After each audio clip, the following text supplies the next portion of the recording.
Hello everyone သိကတိရဲ့ Climb with Us podcast series လေးကနေအားလုံးပြန်လည်ကြိုဆိုလိုက်ပါတယ်။ညီမကတော့ဒီနေ့ podcast မှာ post ပြတင်ဆက်ပေးသွားမယ်တိတ်ဝက်တီလေးဖြစ်ပါတယ်။ဒီနေ့ညီမနဲ့အတူရှိနေတဲ့နှစ်ယောက်ရှိရပေါ့နော်။ညီမတို့ကဒီနေ့ဘာကြောင့်ပြောသွားမှာလဲဆိုရင်စီးပွားရေးလုပ်ငန်းတစ်ခုလုပ်ကိုင်တဲ့အခါမှာမရှိမဖြစ်အရေးကြီးရဲ့ပေါ့နော်လိုအပ်တဲ့ value proposition အကြောင်းကိုပြောပြပေးသွားမှာဖြစ်ပါတယ်။ဒီမှာဆိုလို့ရှိရင်ညီမတို့ letter ကလည်းဒီ value proposition ဘယ်လိုမျိုးချမှတ်ထားလဲအဲ့ဒါနဲ့ကိုက်ညီအောင်ဘာတွေလုပ်သွားလဲဆိုတာကိုပြောပြပေးသွားမှာဖြစ်တယ်ပေါ့နော်။အဲ့ဒါကြောင့်မလို့အဆုံးထိနားထောင်ပေးဖို့မိနေနော်။ကဲဒါဆိုလို့ရှိရင်ဒီနေ့ညီမနဲ့အတူတူပေါင်ပေးသားမဲ့သူတွေကဘယ်သူတွေလဲဆိုတာကိုတစ်ချက်လောက်ကြည့်လိုက်ကြရအောင်။ဒါဆိုလို့ရှိရင်အမားတို့မိတ်ဆက်ပေးပါအောင်။ โอเคပါဆိုတော့ညီမအရင်စပြီးတော့မိတ်ဆက်လိုက်မယ်နော်အားလုံးပဲမင်္ဂလာပါညီမကတော့တိကြတဲ့အတိုင်းပဲပေါ့နော် average ပါဆိုတော့ဒီနေ့ podcast လေးကိုနားထောင်ပေးရတဲ့သူအားလုံးပဲမင်္ဂလာပါလို့နှုတ်ဆက်တာပါတယ်ရှင်ဟုတ်ကဲ့အားလုံးပဲမင်္ဂလာပါအဲ့ဟန်နေအောင်မှာပြန်ပြီးတော့အားလုံးတွေ့ရတဲ့အတွက်ဝမ်းသာပါတယ်ဟုတ်ကဲ့ပေါ့နော်အမားတို့နှစ်ယောက်လုံးတွေ့ရဝမ်းသာပါတယ်ကဲဒါဆိုလို့ရှိရင်အရင်ဆုံး value proposition ဆိုတော့ဒီ value proposition ဆိုတာဘာလဲပေါ့အဲ့ဒါကို Aris ရဲ့အမြင်လေးနဲ့ပေါ့နော်တစ်ချက်လောက်ပြောပြပေးလို့ရမလားโอเคဒါပေါ့ဒါမသိညီမစပြီးတော့မျိုးကနေထုတ်ပြီးပေါ့နော်ဆိုတော့ Aris ကလည်းဖြေဖို့တောင်းကြလာပါပြီဆိုတော့value proposition ဆိုတာဘာလဲပေါ့နော်ဒါဘယ်လိုမျိုးနားလည်ထားလဲဆိုတာကို Aris ရဲ့ဒီ personal opinion လေးရဲ့ share လုပ်ပေးချင်ပါတယ်ဆိုတော့ညီမတို့ရေကိစ္စတစ်ခုလုပ်တဲ့အခါမှာပေါ့နော် okay business လောကမှာကြည့်လိုက်ကွာစီးပွားရေးအများကြီးရှိတယ် business တွေအများကြီးရှိတယ်ပြီးလို့ရှိရင်ပစ္စည်းတစ်ခု product တစ်ခုကြည့်မယ်ဆို product တွေကွာအများကြီးရှိတယ်အဲ့လိုအများကြီးရှိနေမှာမှာတခု product တစ်ခုထုတ်တယ်နောက် product တစ်ခုကလည်းဒီပုံစံတိုင်းပဲဆိုလို့ရှိရင်ညီမတို့ဒီ customer တယောက်အနေနဲ့ဆွဲဆောင်မှုမရှိဘူးဒါပြင်းစရာကောင်းတယ်ပေါ့နော်အဲ့ဒီတိုင်းပဲစီးပွားရေးတစ်ခုနောက်တစ်ခုလာလဲနောက်တစ်ခုဒီလိုမျိုးအရင်ရှိပြီးသားမျိုးတွေထက်ကလာတဲ့အခါမှာ customer ရဲ့အနေနဲ့အဲ့လောက်ကြီးစိတ်ဝင်စားဖို့မကောင်းတော့တိတ်ပြီးတော့စိတ်မဝင်စားတော့တိတ်ပြီးတော့ဒီပစ္စည်းတွေဒီ program တွေဒီ business တွေကစိတ်ဝင်စားမှုမရှိတော့အဲ့တော့အဲ့ဒီအချိန်ကဘာရောက်လာလဲဆိုတော့ value proposition ဆိုတဲ့စကားတစ်ခုကညီမပေါ်လာတာပေါ့နော်ဆိုတော့value proposition ဆိုတာဘာလဲဆိုရင်ညီမတို့ရဲ့ဒီ market ထဲမှာရှိတဲ့ဒါဈေးကွက်ထဲမှာရှိတဲ့အရာတွေပေါ့နော်ပစ္စည်းတွေလည်းဖြစ်နိုင်တယ် business တွေလည်းဖြစ်နိုင်တယ် product တွေလည်းဖြစ်နိုင်တယ်ဒါတွေကိုကိုယ်ကတခြားသူတွေနဲ့မတူဘဲနဲ့ပေါ့နော်အဓိက customer တွေလိုချင်တဲ့ပစ္စည်းကဘာမျိုးလဲသူတို့ရဲ့ pain point ဆိုတာမျိုးလေးကိုကောင်းကောင်းနားလည်လို့ရှိရင်ညီမတို့ကဒီမှာတစ်ဆင့်အရင်ချင်းဆွဲဒီ product တွေ business တွေထုတ်ကုန်တွေမဟုတ်ဘဲနဲ့ပေါ့နော်ပြောင်းလဲမှုတွေတစ်ခုလုပ်လိုက်တယ် feature အသစ်ပေါ့နော်အဲ့လိုမျိုးလေးအစိတ်အပိုင်းတွေတစ်ခုထည့်လိုက်တယ်ပြီးလို့ရှိရင်innovative ဖြစ်တဲ့ပေါ့နော်ပို့ပြီးတော့စမ်းသစ်တီထွင်တဲ့အရာဝတ္ထုတစ်ခုမျိုးလေးထည့်လိုက်မယ်ဒီလိုမျိုးသွားနေကြပုံမှန်ရှင်းစ process ကနေပြီးတော့ဒီ customer တွေဘာလို့လိုချင်လဲဆိုတဲ့ဟာပေါ်မူတည်ပြီးတော့သူတို့ရဲ့လိုရင်းဆန္ဒတွေကိုဖြည့်ဆည်းပေးတဲ့ပြောင်းလဲမှုတိတိလေးလုပ်လိုက်တာဒါက value proposition ပေါ့နော်ဆိုတော့အဲ့ဒီခါမှာ customer အနေနဲ့ကလည်းပို့ပြီးတော့စိတ်ဝင်စားမှုရှိသွားမယ် attractive ဖြစ်သွားမယ်ပေါ့နော်ဥပမာပေးရမယ်ဆိုလို့ရှိရင်ညီမတို့အရင်တော့ဆိုရင်ဒါညီမတို့စားရဆိုလို့ရှိရင်တွားပြီးဆိုင်မှာပဲတွားပြီးစားကြတယ်ပေါ့နော်ဆိုင်ထိုင်ပြီးစားကြတယ်ဒါပေမဲ့ covid တွေဖြစ်တယ်ဘာတွေဖြစ်တယ်ဆိုတဲ့အခါမှာရိုးဆိုင်ထိုင်သွားတဲ့ဟာမျိုးကညီမတို့အတွက်အရန်ခက်ခဲရပေါ့နော်အဲ့ဒီခါမှာဘာတွေပေါ်လာလဲ delivery ဆိုတဲ့ဟာမျိုးကအရန်ရှည်ပန်းစားလာတယ်အရင်တော့လည်းမရှိဘူးလားမဟုတ်ရှိတယ်ဒါပေမဲ့အဲ့ဒီအချိန်မှာညီမတို့ရဲ့ customer ရဲ့အဓိက pain point ပေါ့နော်ညီမတို့လိုချင်တဲ့ဟာကအိမ်ထိပေါ့နော်ပစ္စည်းလာပို့တဲ့ဟာမျိုးလေးဆိုတဲ့အခါကျတော့ဒီ delivery တွေကအများကြီးပေါ်လာကြတယ်ပြီးတော့ကိုရီအတွက်လည်းပို့ပြီးတက်တာရှိတဲ့အခါမှာဒါ food banner တို့တခြားဟာဒီ delivery service တွေဆိုရင်အများကြီးအောင်မြင်လာတယ်ပေါ့နော်အဲ့တော့သူတို့ကအဓိကဘာလုပ်လိုက်တာလဲဆိုတော့ညီမတို့ you ဆိုင်ထိုင်စားမယ်ဆိုရက်ဒီ process ကနေပြီးတော့မှ delivery နဲ့ပို့လို့ရတယ်ဆိုတဲ့ပုံစံမျိုးပေါ့နော် feature အသစ်ထည့်လိုက်တာမျိုးဒါတွေကညီမတို့ value proposition လို့သတ်မှတ်လို့ရတယ်ပေါ့နော်ဆိုတော့ဒါ original လေတလောက်ဒါ value proposition အကြောင်းလေးပဲဖြစ်ပါတယ်ဟုတ်Aris ကပေါ့နော် value proposition ကြောင့်တတိယထားလေးပြောပြသွားတယ်ပေါ့နော်တကယ်လည်းစိတ်ဝင်စားဖို့ကောင်းပါတယ်။ကဲအဲ့ဒါဆိုလို့ရှိရင်အမားတို့ Dalata အနေနဲ့ပေါ့နော် Dalata ရဲ့ value proposition ကဘာလေးနဲ့ဖြစ်မလဲပြီးတော့နောက်ဒီ value proposition နဲ့ညီအောင် Dalata ကဘာတွေလုပ်နေလဲပေါ့နော်အဲ့ဒါလေးကိုမအိမ်ကတစ်ချက်လောက်ဆွေးနွေးပြလို့ရမလားမသိဘူးနော်ဟုတ်ကဲ့ပါခုန Aris ပြောသွားတဲ့အထဲမှာအရေးကြီးဆုံးက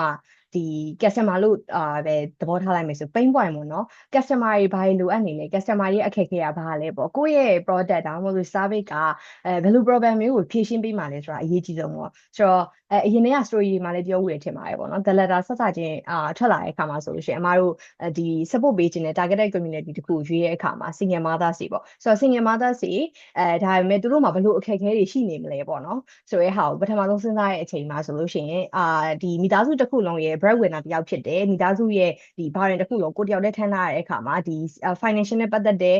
difficulty တွေရှိမယ်ပြီးတော့ကိုတယောက်တည်းဒီလိုရက်တည်ရတဲ့အခါမျိုးမှာပေါ့နော်ကိုအတွက်ရင်ဖွင့်ရမရှိဘူး support system မရှိဘူးဆိုတဲ့ခံစားချက်မျိုးကြီးဖြစ်နိုင်နေဆိုပြီးတော့ဒါအမတို့သုံးသပ်မိကြရပေါ့နော်ဆိုတော့ okay ဒါဆိုလို့ရှိရင်ဘာလို့ရမလဲဆိုရင်စဉ်းစားတဲ့အခါမှာ okay ဒါဆိုလို့ရှိရင်သူတို့ဒီစီးပွားရေးတစ်ခုကိုကောင်းကောင်းမွန်မွန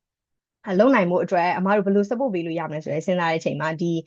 business ဆိုလို့ရှိရင်တကယ်ရော experience ကနေပြီးတော့စကားပြောတော့ရ experience ရှိရင်လုပ်လို့ရတယ်ပေါ့ခုန knowledge တွေကအဲ့လောက်ထိအရေးမကြီးဘူးလို့ပြောကြတယ် yes တစ်ဖက်မှာလည်းမှန်တယ်ပေါ့နော်ဒါပေမဲ့အားလုံးစတင်တဲ့အချိန်မှာဘယ်ကနေဘာလို့စတင်ရမှန်းမသိတဲ့အချိန်မှာဒါ experience မရှိသေးတဲ့အချိန်မှာကိုက background knowledge တွေပေါ့နော်ဘယ်ကနေဘယ်လိုစတင်လို့ရတယ်ဘယ်ဘိုင်းနေ customer ဘိုင်းနေ marketing ဘိုင်းနေကိုယ့်ရဲ့ brand ဘိုင်းနေအပိုင်းနေအစသဖြင့်အပိုင်းနေအကုန်လုံးပေါ့နော်ဘယ်လိုမျိုးစဉ်းစားလို့ရရဲဆိုရင် background knowledge တွေတခုသာရှိမယ်ဆိုလို့ရှိရင်ပို့ပြီးတော့စတင်ရတဲ့ခီးလဲနည်းနည်းဖြောင်ပြူးမယ်ပေါ့ဒါလေးကို support ပေးခြင်းနဲ့ခုနတစ်ဖက်မှာလည်းကိုယ့်ရဲ့ဒီစီးပွားရေးလုပ်တယ်ဆိုတာ network လည်းလိုသလိုကိုယ့်အတွက်လည်းဒီလို support system တခုလိုအပ်တယ်ပေါ့နော်ကိုယ့်ရဲ့အခက်အခဲတွေကိုပြောပြနိုင်တာတို့ရေးဖွင့်ရတို့ဆိုတော့အဲ့အရာမျိုးလေးပေးနိုင်အောင်အမတို့ဘာလုပ်ကြမလဲဆိုတော့ community လေးတခုကိုဖန်တီးရင်းနဲ့အဲ့ community ရဲ့မှာဒီစီးပွားရေးနဲ့ပတ်သက်တဲ့ knowledge တွေကိုပေါ့နော်ဒီအမတို့ဖိတ်ခေါ်တဲ့ဒီ expert stakeholder တွေကနေပြီးတော့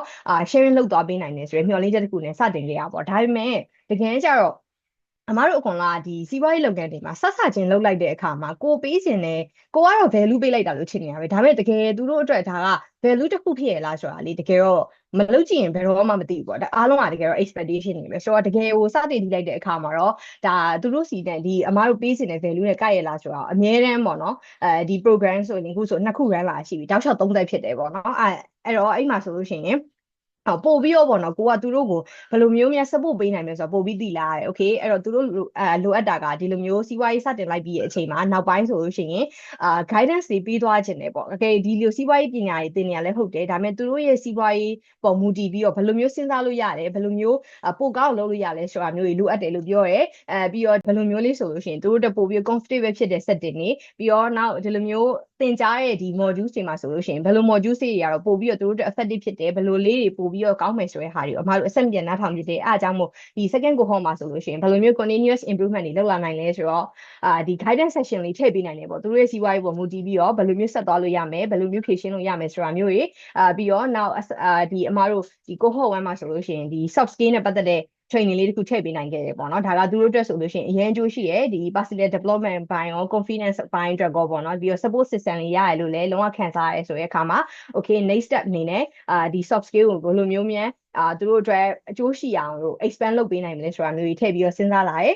ပြီးတော့နောက်တစ်ခု feedback အနေနဲ့ဆိုလို့ရှိရင်ဒီစီးပွားရေးနဲ့ပတ်သက်တဲ့ knowledge တွေသင်တဲ့အခါမှာပေါ့နော်ဒီတိုင်းပဲ lecturer တွေကပြောပြပေး sharing လုပ်သွားမျိုးမဟုတ်ဘဲနဲ့သူတို့အတွက်ဒီလိုမျိုးချက်ချင်းပေါ့နော် application လုပ်လို့ရရဲ့ဒီ working session လေးတွေ workshop လေးတွေပါလို့ရှိရင်အဆင်ပြေမှာပဲဆိုရင် feedback လေးကြားရတယ်အဲ့လိုမျိုးအတွက်လည်းဒီ cohort 2မှာဆိုလို့ရှိရင်ပို့ပြီးတော့သူတို့ interactive ဖြစ်တဲ့ learning session လေးတစ်ခုဖြစ်အောင်ပို့ပြီး implement လုပ်နိုင်မလဲဆိုတာကိုဒီ instructor တွေနဲ့အများကြီးတိုင်ပင်ပြီးတော့ပို့ပြီးတော့ implement လေးအဆင်ပြေအောင်လုပ်ပေးဖြစ်တယ်ပေါ့နော်ဆိုတော့လောလောဆယ်တော့ဒီ program တွေတစ်ခုလုပ်ပြီးရဲ့အခါမှာ okay program တွေရော join နေဒီလိုမျိုးcommunity တခုလည်းတည်ဆောက်တယ်ပေါ့ဆိုတော့ပို့ပြီးတော့ပေါ့နော် program ဆိုတာကြတော့ဗာဒီပြောလူအနေနဲ့ဆိုလို့ရှိရင်ဒါ limitation ရှိရပေါ့နော် participant အရေးအတွက်ကအဲ့တော့ပို့ပြီးတော့community ကြီးသွားအောင် network လေးလည်းရအောင်ပါဝင်ပိုများတဲ့လူအရေးအတွက် audience တခုပါဝင်လာနိုင်အောင်ဆိုပြီးတော့အမတို့ next step အနေနဲ့အလုံးသိထားပြီးကြားမယ်လို့ထင်တယ်ပေါ့နော် community event လေးကိုအမတို့စီစဉ်ဖြစ်တာပေါ့နော် community event အကြောင်းလေးကိုပို့ပြီးတော့ interview ကြည့်နေဆိုရင်တော့အရှိရ podcast စီမှာ Aries ပြထားတာကိုသွားပြီးတော့နားထောင်လို့ရပါတယ်ဟုတ်ကဲ့ပါအမတို့ရဲ့ဒီ letter ရဲ့ value proposition နဲ့ကိုက်ညီအောင်ဘယ်လိုလုပ်နေတဲ့ targeted community အတွက်ဘယ်လိုမျိုးပေါ့နော်စူးစမ်းနေရဲဆိုတဲ့အကြောင်းကို digital လေးပြပြပေးသွားရပေါ့နော်ကဲဒါဆိုလို့ရှိရင်ပေါ့နော်နောက်ထပ်ပေါ့နော်ဒီ targeted community အတွက်အမတို့ကဒီအကောင်းဆုံးနေပေါ့နော်သူတို့နဲ့အသင့်တော်ဆုံးအရာတွေကိုပေးဖို့ဆောင်ရွက်နေရပေါ့အဲ့လို program တွေအခု event တွေပေါ့နော်အဲ့ဒါတွေကို လုပ်ဖို့စူးစမ်းနေရဲ့အဲ့ဒီအခါမှာဒီ Talada အနေနဲ့ targeted community အတွက်ပို့ပြီးတော့အကျိုးရှိတဲ့ရှိအောင်လုပ်တဲ့အခါမှာပေါ့နော်ဘယ်လိုအချက်မျိုးလေးကိုထည့်သွင်းစဉ်းစားဖြစ်လဲပေါ့အဲ့ဒါလေးကိုလည်းတစ်ချက်လောက် Iris ကပြောပြပေးလို့ရမှာလဲ ဟုတ်ကဲ့ပါရှင်မညီမခုနပေါ့နော်အမအင်ရအရှင်းပြသွားတဲ့ထဲမှာလည်းဒါတည်တည်ချာချာလေးပြပြစုံလေးဖော်ပြသွားရပါတော့ဆိုတော့အဓိကညီမတို့လုပ်တဲ့ပေါ့နော်ဒီ program တွေလုပ်တဲ့ Talada ကနေလုပ်တဲ့ဟာမျိုးတွေမှာဘယ်လိုမျိုး targeted community ကိုထိရအောင်ကိုတွေက implement လုပ်တယ်ပေါ့နော်ဆိုတော့ညီမတို့အရှိမဆိုလို့ရှိရင်ဒါအားလုံးသိကြတဲ့အတိုင်း own your biz ကိုဟောနှစ်ခုကပေါ့နော်ပြီးသွားခဲ့ပြီအဲ့တော့ညီမတို့ဒါ pilot program တော့ဆိုရင်ဒါညီမတို့ပထမဦးဆုံး implement လုပ်တဲ့ program ပဲဖြစ်တဲ့ Talada ရဲ့ပွဲဥထွက် program ဆိုလည်းမမှားဘူးပေါ့နော်အဲ့ဒီခါမှာညီမတို့အားလုံးအနေနဲ့ပထမဦး first time ဆိုတော့တချို့နေရာလေးမှာချိုးချက်မျိုးလေးရှိကောင်းရှိနိုင်တယ်အားနည်းချက်လေးပေါ့နော်ညီမတို့ဒီ targeted community ကိုအဓိကရည်ရွယ်ပြီးလောက်တာဖြစ်ပေမဲ့သူတို့ရဲ့အဓိကဘာလို့ခြင်းလဲဆိုတဲ့ဟာမျိုးကိုတိချာလေး in depth မသိနိုင်သေးတာမျိုးလေးဒါမျိုးလေးရှိပေါ့နော်ဒါပေမဲ့ဒါကိုဟော1ပြီးသွားတဲ့အခါမှာဒီမေမေတွေဘက်ကနေပြီးတော့ညီမလေးတို့ဒီသူတို့ရဲ့ပေါ့နော်ဒါခံစားချက်လေး sharing လုပ်ပေးပြီးတော့ကိုယ် program ကိုဘယ်လိုမျိုးလေးတွေကိုတော့ improve လုပ်ပေးလို့ရှိရင်တော့ပို့ပြီးတော့ကောင်းမှာပဲအမားတို့အတွက်ဆိုရင်ဒါလေးလုပ်ပြီးလို့ရှိရင်တော့ပို့ပြီးတော့ကောင်းမှာပဲဒီလိုမျိုး suggestion တွေလာရပေါ့နော်အဲ့ဒီလိုအခါမှာလည်း Talada ကနေပြီးတော့အမြဲတမ်းဒါ welcome ဖြစ်တယ်ပြီးတော့အမြဲတမ်းဒါမေမေရဲ့စကားတွေကို participant ရဲ့စကားတွေကို evaluate လုပ်နေတာပေါ့နော် evaluate လုပ်ပြီးတဲ့အခါမှာကိုယ်ကပြန်ပြီးတော့ evaluate လုပ်ရုံနဲ့မပြီးဘူးပေါ့နော်ပြန်ပြီးတော့ implement လုပ်တဲ့အခါမှာဒီလိုမျိုးအချက်အကြောင်းအရာတွေကိုထည့်သွင်းစဉ်းစားပြီးတော့လုပ်တယ်ပေါ့နော်ခုနကအမအိမ်ရှင်းပြခဲ့တယ်လို့ပဲအဲ့ဒီမှာဆိုရင်ညီမတို့ cohort 1နဲ့ cohort 2မှာဆိုရင်ဒါ cohort 2မှာမတူညီရဲ့ဒါ feature session အသစ်မျိုးတွေပါလာတယ်အဲ့ဒီခါမှာမိမိရဲ့အရင်နဲ့ပို့ပြီးတော့ဒါသဘောတွေ့ရပေါ့နော်ဆိုတော့အဓိကကညီမတို့လေကတက်ကနေပြီးတော့ဒီ targeted community ကိုပို့ပြီးတော့ပေါ့နော်ထိထိရောက်ဖြစ်နိုင်အောင်အဓိကမိမိတွေဘာတွေလိုချင်နေလဲဆိုရဲပေါ့နော်အဓိကသူတို့လိုချင်တဲ့သူတို့ရဲ့ pain point တွေကဘာတွေလဲဆိုတာညီမတို့ဘက်ကနေပြီးတော့အစင်မပြတ်လေ့လာနေတယ်လို့ညီမတို့နားရည်လေးဆွင့်ထားပါတယ်ပြီးတော့အဲ့ဒီလိုမျိုးနားဆွင့်ထားတယ်မဟုတ်သေးပဲနဲ့နောက်လာမဲ့ program တွေမှာလည်း implement လုပ်တဲ့အခါမှာဒါတွေကိုထည့်သွင်းစဉ်းစားဖို့အတွက်ကိုလည်းအားလုံးကပြင်ဆင်နေကြပါတယ်လို့ပြောချင်ပါတယ်ဟုတ်ဟုတ်ကဲ့ပါအဲ့ဒါဆိုလို့ရှိရင်ဒီ Talada အနေနဲ့ targeted community အတွက်ဒီလိုမျိုးပေါ့နော်အစီအစဉ်လေးတွေကိုတည်တည်ချာချာလုပ်ပေးနေရင်အရင်ကောင်းတယ်ပေါ့နော်ညီမတို့ခဏ Iris ကလည်းပြပြသွားတယ် value proposition ဆိုတာကဒီ unique ဖြစ်တယ်ဆိုတဲ့အကြောင်းပြပြသွားအဲ့တော့ Talada အနေနဲ့လည်းကိုယ့်ရဲ့ mission တွေကိုပြီးမြောက်အောင်ပေါ့နော်သူများနဲ့မတူဘဲနဲ့ဘလို့ unique ဖြစ်တဲ့ဟာလေးတွေကိုဦးစားပေးပြီးဆောင်ရွက်နေတယ်အဲ့ဒါလေးကိုလည်းတစ်ချက်လောက်မှတ်အင်ရပြပြပေးလို့ရမှာနော်ဟုတ်ကဲ့ပါဆိုတော့ခုနအရှိကပြောရတဲ့အကြောင်းအရာမှာအဓိကကအမားတို့ရဲ့ targeted community အတွက်တကယ်ကိုထိရောက်တဲ့ value တစ်ခုဖြစ်အောင်အမားတို့ဘယ်လိုဖန်တီးလဲဆိုတဲ့ဟာပြောပြရပြီပေါ့ဆိုတော့နောက်အပိုင်းမှာအခုအမားတို့ဘယ်လိုမျိုးအမားတို့ရဲ့ value proposition ကို unique ဖြစ်အောင်ဘယ်လိုမျိုး differentiation လုပ်လဲဆိုတဲ့အပိုင်းပေါ့နော်အဲ့မှာဆိုရင်စပြီးတော့စဉ်းစားရတာပေါ့နော်တော်တော်များများဒါအမားတို့ဆိုလို့ရှိရင်အမကြီးစိတ်မရှိကြဘူးလို့ထင်တယ်ပေါ့နော်ဒါအမလူကြီးတွေအတွက် program ဖြစ်တယ်ပေါ့နော်ဆိုတော့လူငယ်တွေထက်စားလို့ရှိရင်လူကြီးတွေအတွက် program ဆိုရင်တော်တော်များများကကြတော့ဒီသူတို့ရှိပြီးသား skill ကို base up လုပ်တဲ့ program တို့ဒါမှမဟုတ်လို့ရှိရင်ဒီတချို့သောအပိုင်းတွေဥပမာ marketing ဆို marketing ဒါမှမဟုတ်လို့ရှိရင် operation ဆို operation မှာအဲ့လို touch up လုပ်လိုက်တယ်ပေါ့နော်အပေါ်ကနေပြီးတော့ထပ်မိုးပြီးတော့သင်ပေးရပေါ့အဲ့ဒီဟာမျိုး program လေးတွေပဲများကြရဲဆိုတာသတိထားမိရပေါ့နော်ဆိုတော့ okay ဘာမှလူကြီးရောဟုတ်တယ်ပေါ့နော်ဒါပေမဲ့ဘာမှမစရသေးတဲ့သူတယောက်အနေနဲ့ဆိုလို့ရှိရင်တကယ်ဘာဆိုဘာမှမသိတဲ့လူတယောက်နေဆိုတာဒါ3ညစားရမှာပဲဆိုတဲ့သဘောပေါ့ okay 3ညစားရဲဆိုတဲ့အချိန်မှာဒီတစ်ပိုင်းဆိုတစ်ပိုင်းပဲတင်ပေးလိုက်တာလွယ်လို့ရှိရင် comprehensive ဖြစ်အောင်ပေါ့အ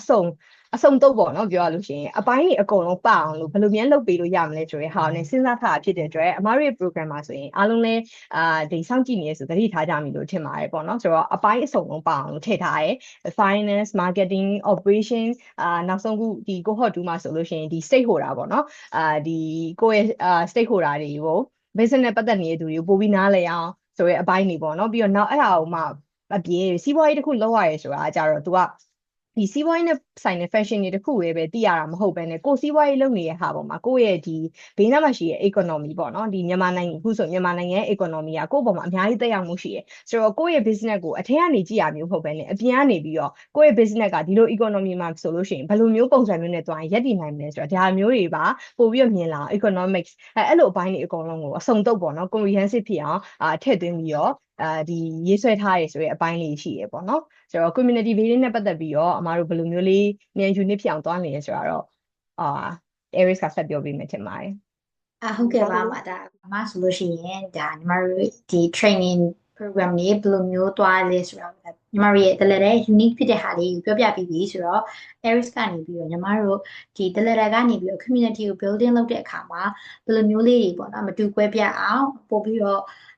inclusive ဖြစ်လုပ်လဲဆိုရပေါ့နော် community building ကိစ္စတွေနဲ့ပတ်သက်ပြီးတော့ဒါအကြောင်းအရာလေးကိုညီမပြောပြပေးချင်ပါတယ်ဆိုတော့ညီမတို့ the letter ကပေါ့အဓိကcommunity building လုပ်တယ်ဆိုတဲ့အခါမှာ community လို့ပြောလိုက်တဲ့အခါမှာစကားတစ်ခုမှာ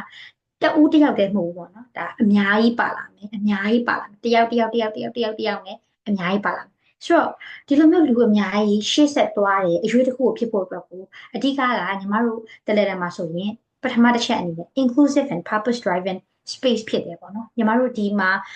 ညီမတို့ရဲ့ community မှာဆိုလို့ရှိရင်အားလုံးကတယောက်ကိုတယောက် welcome ဖြစ်ကြတယ်ဆိုတဲ့ environment ပေါ့နော် welcome ဖြစ်တယ်ဆိုတဲ့ environment တခုကိုညီမတို့ကဖန်တီးထားတယ်ဒီမှာဆိုရင်ညီမတို့ဘာမဆိုညီမတို့ရဲ့ပေါ့အတွေ့အမြင်အားလုံးကိုဒါမျှဝေပေးလို့ရတယ်တူတူ sharing လုပ်ပေးလို့ရတယ်ပေါ့နော်ဒီလိုမျိုးဒီကိုကဘယ်ကလာတယ်ဘယ်လိုမျိုးဆိုတာမျိုးမဟုတ်ဘဲနဲ့အားလုံးတူတူပါဝင်ပြီးတော့ safe ဖြစ်တယ် welcome ဖြစ်တယ်ဆိုတဲ့ environment လေးကိုတူတူဖန်တီးထားကြတယ်ပေါ့နော်ညီမတို့ဒီ the letter ကလုပ်တဲ့ဒီ community ဆိုတဲ့နေရာမှာလည်းညီမတို့ကဒီလိုပုံစံပဲသွားရတယ်ပေါ့နော်နောက်တစ်ခုပေါ့နော်နောက်တစ်ခုကကျတော့ community building လုပ်တဲ့အခါမှာဘာနဲ့ဘယ်လိုမျိုးဟာနဲ့ညီမတို့ကဒီ community ကို provide ပေးလေးပေါ့နော်ညီမတို့ကဒီ community ဆိုရက်ဒီ memory ပေါ့နော်ဒီပါဝင်တဲ့ participant တွေကိုဒါညီမတို့ရဲ့ practical skill တွေဖြစ်တဲ့ဒီ entrepreneur skill တွေနဲ့ chat knowledge တွေသူတို့ရဲ့ပေါ့နော်ဒီ self resilience ကောင်းအောင်ဒါမျိုးတွေကိုညီမတို့ the letter ကနေပြီးတော့ဒါ memory ကိုsharing လုပ်ပေးတယ်အဲ့ရနေမှာတစ်ဆင့်ပို့ပြီးတော့ memory အနေနဲ့ရှေ့ဆက်ရှောက်မဲ့သူတို့ရဲ့ဒီစီးပွားရေးခီးလမ်းမှာပေါ့နော် entrepreneur journey မှာပို့ပြီးတော့ဆက်သွားနိုင်မှုအတွက်ကို resilient ကောင်းအောင်ဒီလိုမျိုးညီမတို့ဘက်က provide လုပ်ပေးရတယ်နောက်တစ်ခုကကျတော့ညီမတို့ community မှာဆိုရင်ညီမတို့က peer led community driven ဖြစ်တယ်အဲ့တော့ဘယ်လိုမျိုးဆိုလဲဆိုရင်ညီမတို့ဒီပေါ့နော် community ထဲမှာလူအများရှိအဲ့တော့တယောက်နဲ့တယောက်ကိုညီမတို့တယောက်နဲ့တယောက်ကိုအပေးယူမျှမျှနဲ့တခုခုဆိုလို့ရှိရင်ဆွေးနွေးတိုင်ပင်ကြရတယ်ပေါ့နော်ဆိုတော့ peer led ဖြစ်တဲ့အတွက်ကြောင့်မို့လို့ဒါကိုယ့်ရဲ့အမြင်တွေကိုညီမတို့ရဲ့ community ထဲမှာဆိုလို့ရှိရင်ကိုယ့်ရဲ့အတွေ့အမြင်တွေကို sharing လုပ်ပေးဒါမကြောက်မရွံ့နဲ့ sharing လုပ်ပေးလို့ရတယ်လို့ဒါညီမတို့ကလည်း welcome ဖြစ်တယ်ဒါအပေါ်မှာလည်းပြောခဲ့တယ်လို့ပဲပေါ့နော်နောက်တစ်ခုကကျတော့ညီမတို့ကဒီ sense of ownership and belonging ဆိုတဲ့ဟာမျိုးပေးချင်တာပေါ့နော်ကိုကဒီအတိုက်အဝန်းဒီရဝန်းလေးထဲမှာကိုဆိုတဲ့ဟာမျိုးပေါ့ညီမတို့ sense of belonging ဆိုတာအရင်အရေးကြီးညီမတို့တနေရာသွားတဲ့အခါမှာနေရာတစ်တွေသွားရင်နေရာစိတ်ကြီးငါနေရာမဟုတ်ပါဘူးလေဆိုတာမျိုးခံစားညီမတို့အင်ဂျင်ချင်ကြတယ်ဟုတ်အဲ့လိုပဲညီမတို့ရဲ့ community building လုပ်တဲ့အခါမှာညီမတို့ဘက်ကနေပြီးတော့ sense of belonging sense of ownership ဆိုတာဟာမျိုးလေးဆိုတဲ့ဟာမျိုးလေးကိုဒါ memory စီကိုတကယ်တိုက်ရိုက်ပို့ပေးနိုင်တဲ့အခါမှာဒီနေရာမှာဆိုရင်တော့ငါပြောလို့ရတယ်ငါလုပ်လို့ရတယ်ဒီနေရာမှာဆိုရင်ငါနှွေးထွေးရဆိုတဲ့ခံစားချက်ပေါ့နော်ဒီလိုမျိုးလေးတွေလုံနိုင်မှုအတွက်ကိုညီမတို့အဓိက peer led ဖြစ်တဲ့ community driven ဖြစ်တယ်ပေါ့နော်နောက်တစ်ခုကကျတော့ညီမတို့ကဒီ community building လုပ်တဲ့အခါမှာအရေးကြီးဆုံးချက်လည်းတစ်ချက်ဖြစ်တယ်။ဘာနဲ့တွားလဲဆိုရင် human center approach ပေါ့နော်။ human center approach grassroots approach နဲ့တွားတယ်။အဲ့တော့ညီမတို့ကဒီပြဿနာတွေဒီ community ထဲမှာဆိုညီမတို့ကအမြဲတမ်းဒါကောင်းနေနိုင်တာမျိုးအမြဲတမ်းအဆင်ပြေနေရဆိုတာမျိုးကမဖြစ်နိုင်ဘူးပေါ့နော်။လက်တွေ့မကျဘူး။ဆိုတော့ဘာလေးတွေပြုပြင်စရာလေးတွေရှိတယ်။ဘာလေးတွေလိုအပ်တယ်ဆိုရင်ညီမတို့အမြဲတမ်းတယောက်နဲ့တယောက်ပေါ့နော်။ညီမတို့ကြီးပဲမဟုတ်ဘူးပါဝင်တဲ့ memory ဆိုလို့ရှိရင် community အတွင်းကလူအားလုံးကနားထောင်ကြတယ်ပြီးတော့ဘာလို့ရမလဲဆိုတာအဖြေရှာကြတယ်ပြီးတော့ like we listen adapt and grow together within the community ပေါ့နော်ဒီ community ထဲမှာရှိတဲ့ memory အားလုံးကဒီလိုမျိုးတယောက်နဲ့တယောက်နားထောင်ကြရင်အတူတူလှုပ်ဆောင်ကြရင်အတူတူတိုးတက်ကြတယ်အတူတူတိုးတက်ကြမယ်ဆို community လေးကိုဖန်တီးပေးရပေါ့နော်အဲ့တော့ညီမတို့ရဲ့အဓိကနောက်ဆုံးပိတ်အနေနဲ့ပြောချင်တာတော့ဒါညီမတို့ဒီ community building လုပ်တဲ့အခါမှာ the letter အနေနဲ့ဒါ human center ဖြစ်ပြီးတော့ human center approach grassroots approach ဆိုတဲ့ပုံစံမျိုးကိုအဓိကတွားပြီးတော့အားလုံးပါဝင်လို့ရတဲ့ဒီ inclusive society community တခုကိုအတူတူဖန်တီးနေကြတာပေါ့နော်ဟုတ်ဒါကတော့ညီမတို့ဒါညီမတို့ the letter ကနေပြီးတော့ဖန်တီးရဆိုတဲ့အခါမှာဒါ unique ဖြစ်တယ်လို့ပြောလို့ရတဲ့အကြောင်းအရာလေးကိုဒါပြောပြပေးရဖြစ်ပါတယ်ရှင်ကျေးဇူးပါခုနကပေါ့နော်မအိတ်နဲ့ Aries ကဒီညီမတို့အနေနဲ့ unique ဖြစ်တဲ့ program တွေပြီးရင် community building system အကြောင်းကိုတတိယရှာလေးပြောပြသွားတယ်ပေါ့နော်ကဲအဲ့လိုပဲပေါ့နော်ညီမတို့ဒီ community building တို့ sense of belonging တို့အဲ့လိုမျိုးလေးတွေညီမတို့ကမမေကိုခံစားစေချင်တယ်အဲ့အတွက်ကလဒါကနေအစီအစဉ်လေးတစ်ခုစီစဉ်ထားတယ်အဲ့ဒါကတော့အားလုံးသိပြီးသားဖြစ်တဲ့ Climate Earth တက်ကြည့်လိုက် community event လေးပဲဖြစ်ပါတယ်ဒီ event လေးကိုလာမယ့် March လ30ရက်နေ့မနက်9:00နာရီကနေညနေ4:00နာရီမှာကျမပြုလုပ်သွားမှာဖြစ်တယ်ပေါ့နော်အဲ့ဒါကလည်းအရင် Aris နဲ့ podcast မှာပြောပြီးသွားပြီအဲ့ဒါကိုတိတိကျကျသိကြလို့ရှိရင်လည်းတွားကြည့်လို့ရပါတယ်အဲ့ဒါကြောင့်မလို့ဒီမမေတွေအနေနဲ့ကိုပေါ့နော်စိတ်ချယုံကြည်စွာနဲ့ရင်ဖွင့်လို့ရမယ်ပြီးရင်ကိုယ့်ရဲ့အတွေးတွေပေါ့နော်စိတ်ကူးစိတ်တမ်းတွေမျှဝေလို့ရမယ်community လေးတစ်ခုကိုလိုချင်နေဆိုလို့ရှိရင်တော့ဒီတက်ကြည့်လိုက် event လေးကိုပါဝင်ဖို့ဖိတ်ခေါ်ချင်တယ်ပေါ့နော်ပါဝင်ချင်တဲ့မမေအနေနဲ့ဒီ post ရဲ့အောက်မှာပေးထား registration link မှာဝင်ပြီးတော့ဖြည့်လို့ရတယ်လို့ညီမတို့ရဲ့ page messenger ပါလဲလာပြစာရင်းပေးသွင်းနိုင်ပါတယ်ညီမတို့ဒီ community event မှာဆိုလို့ရှိရင်ဒီမမေဒီစီးပွားရေးလုပ်တဲ့အခါမှာပဲဖြစ်ဖြစ်မိခင်ဘဝနဲ့ပတ်သက်ပြီးပဲဖြစ်ဖြစ်ပေါ့နော်အဲ့အကြောင်းတွေကိုတတိချာချာလေးဆွေးနွေးပေးသွားမယ် guest speaker တွေကလည်းပါဝင်တယ်ပြီးတော့တခြားစိတ်ဝင်စားစရာအစီအစဉ်တွေကလည်းစောင့်ကြိုနေရပေါ့နော်အဲ့ဒါကြောင့်မလို့အမြန်ဆုံးအခုပဲစာရင်းသွင်းလိုက်တော့ပေါ့နော်ကဲဒီနေ့တတိချာချာလေး public proposition အကြောင်းကိုမျှဝေပေးသွားရဲမအိမ်နဲ့ Aris ကိုလည်းကျေးဇူးအများကြီးတင်ပါတယ်ဟုတ်ကဲ့ပါမ ဟုတ်ပြီ ခု ဆ လို ရာ မျိုး အားလုံးကျေးဇူးများကြီးတင်ဟဩု sorry တ်ရမအိမ်ပြောပါဟုတ်ဟုတ်အဲ့ဆိုအမပြောလိုက်မယ်နော်ဟုတ် ဟုတ်အားလုံးကိုဒီနေ့ပြန်တွေ့ရတဲ့အတွက်အများကြီးဝမ်းသာပါတယ်ကျေးဇူးများကြီးလည်းတင်ပါတယ်see you ပါ ဟုတ်ကဲ့ပါအခုလိုမေးခွန်းနေမေးပေးရမယ့်အသိကိုအဆုံးထိနားထောင်ပြီးကြတဲ့သူအားလုံးလည်းကျေးဇူးအများကြီးတင်ပါတယ်ဆိုတော့climate this event ဒီမှာတင်ပြကြပါမယ်ဟုတ်ကဲ့ပါအဲ့ဆိုလို့ရှိရင်အစောထိနားထောင်ပြီးရဲ့တယောက်ချင်းလေးပါကျေးဇူးအများကြီးတင်ပါတယ်တက်ကြည့်လိုက် event လေးမှာပြတွေ့ကြမယ်နော်အဲ့ဆိုရင် bye bye